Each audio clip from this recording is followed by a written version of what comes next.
আমাদের সভাপতি সাহেব আমার জন্য মন্ত্রিত্বের কথা বলেছেন। মন্ত্রিত্ব সাময়িক বিষয়, মন্ত্রিত্ব সাময়িক বিষয়।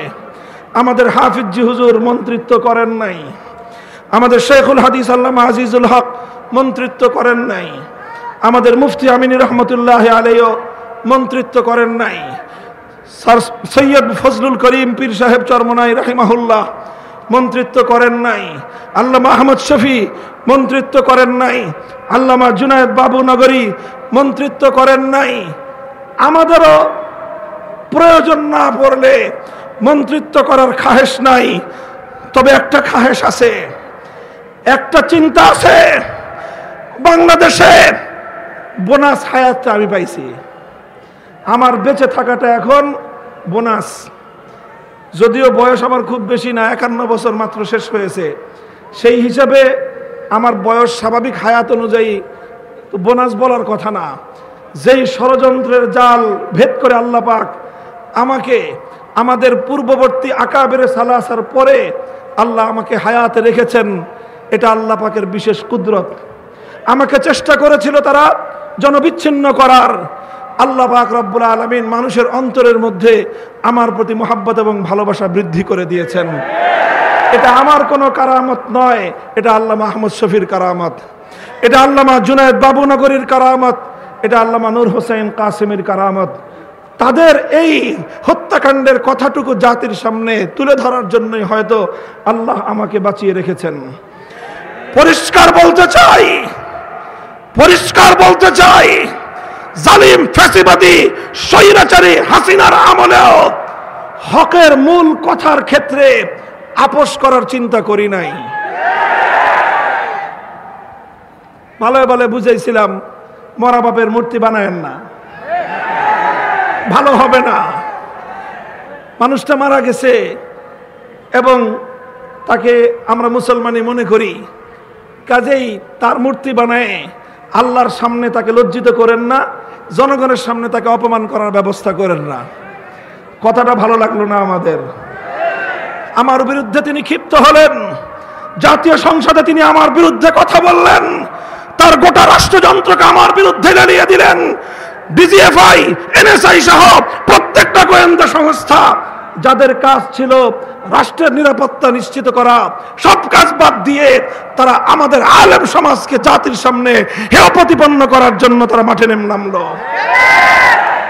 খালি কাদেরকে বরখাস্ত করতেছেন দেখতেছি আমরা।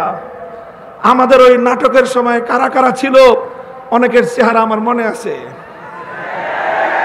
কারা কারা আদালতে আমাকে উঠানোর সময় আমার আইনজীবীকে পর্যন্ত হুমকি দিয়ে আদালতের কাঠগড়ে আসতে দেন নাই, চেহারাগুলো আমার মনে আছে।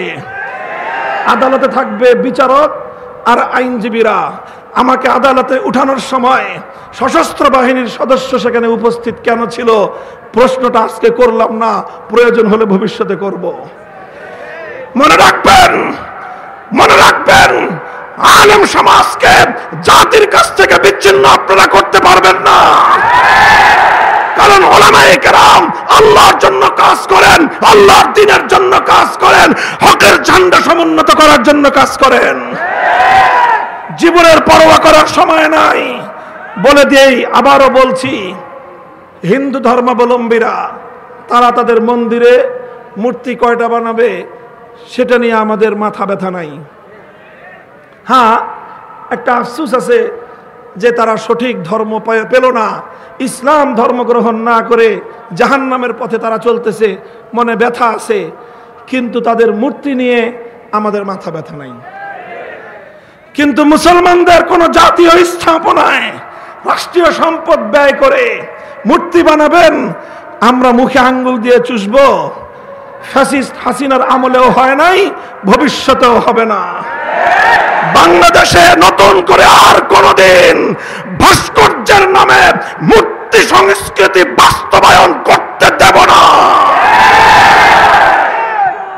প্রস্তুত থাকবেন তো ইনশাআল্লাহ?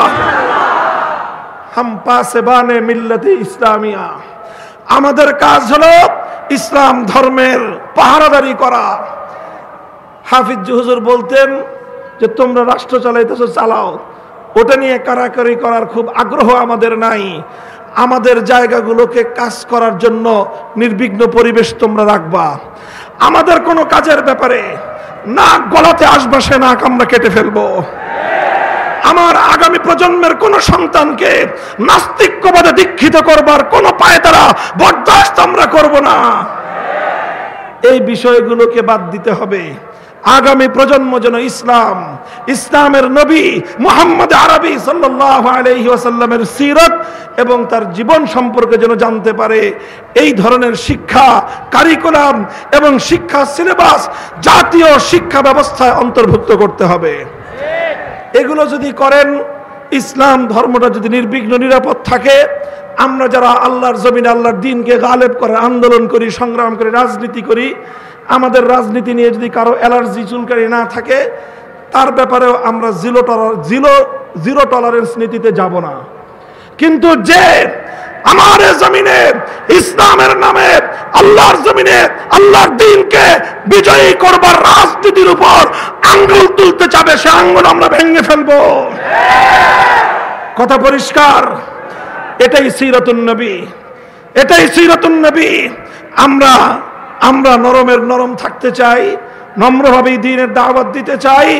যদি কেউ আমাদেরকে বাধা দিতে আসে, তখন বাধার পাল্টা জবাব দিতে জানি। আল্লাহ পাক আমাদেরকে বুঝবার তৌফিক দান করেন।